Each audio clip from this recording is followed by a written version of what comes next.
Good morning and welcome to the Retro Gamer 365, where we are gaming every day, and today we are doing an unboxing of this game right here. It is called the Sherlock Limited Edition. I'm not sure why it's the Sherlock, but apparently it is. But it's by Marvel's The Brain Store, it says. And I honestly have no idea about this game, else than I got it for Christmas and I was very excited, so I took the plastic wrap off, which is what I thought. But on the back here it says how to crack the case. Choose a challenge card from the case book, collect the rods shown in the front of the challenge card, and fit the rods completely inside the cube in order to crack the case. So, obviously, based upon Sherlock Holmes, you can guess it's a puzzle, but that information should really show that it's difficult. I don't know. It says there's 52 different puzzles and 32 rods in here.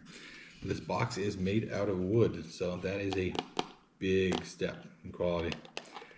It has a plexiglass little magnifying glass in there, so that's pretty sturdy.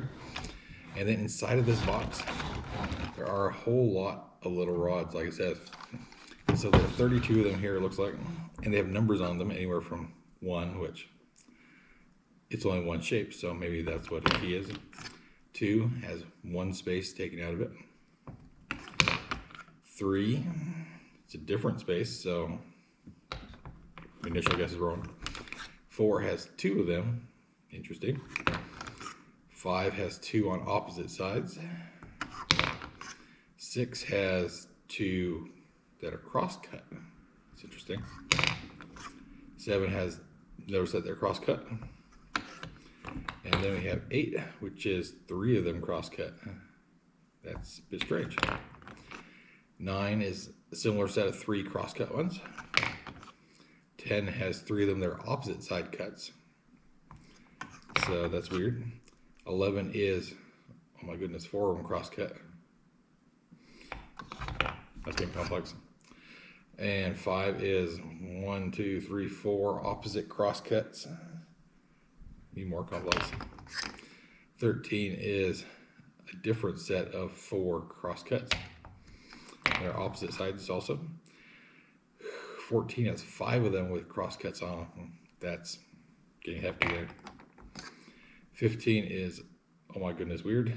It's got 1, 2, 3, 4, 5, and they are offset and cross cut. I'd be concerned about breaking this one with how thin it's getting right here at this part though. 16 has 3 cross cut ones going opposite sides, so back to normal. And 17 has 1, 2, 3, 4 with cross cuts, and it's pretty sturdy again. I'm not concerned about this one breaking. So these are very similar to some of the wooden puzzles I got back in the 90s, where you have to put them into a shape. But there it came in the shape actually, and you had to get them apart. But this box seems like a very well made box. It's very sturdy, doesn't have any joints on the outside edges, so it is a solid piece of wood, except for the 2 end caps, which are glued in, it looks like. And it looks strong. No, I am wrong. There are actually 4 pieces on the outside that are very well glued and sanded. So it's probably a very high grade plywood. Looks like it might be a maple plywood actually. And so you have these holes, and I guess you stick them through in here, and you have to interlock all of them to finish the box. And so the problem I see right now is that the pieces barely fit across the box, so they're kind of hard to get into the holes on the other side. But that could be part of the challenge also, is that you have to get to the line properly. And so they fit in there, and they're like that. That's pretty snazzy. I like puzzles like this. I like them a lot. It may take me a while to figure this all out though. And then over here we have the instructions, and they're folded up nicely, and it talks about it. And it says there are 7 different challenge levels. You go from elementary up through junior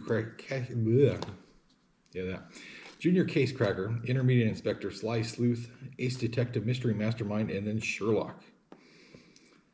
And it basically says if you think you're good, jump straight to the Sherlock ones. If not, don't do it. And so it has a set of French instructions also. That's interesting. And then we have solutions here. and each one of the cards apparently has a solution on it, so that's pretty good. And it has a full description of the anatomy of the slider rods, it calls them, and of the cards. So more information is always better than less information, because you can figure out what they actually want you to do instead of having to assume. So I appreciate that. It's very well made. And then it has the set of cards here. Let's see if I can get them open so we can see them. Maybe not. Use my trusty scissors that are still gooey. And let's see.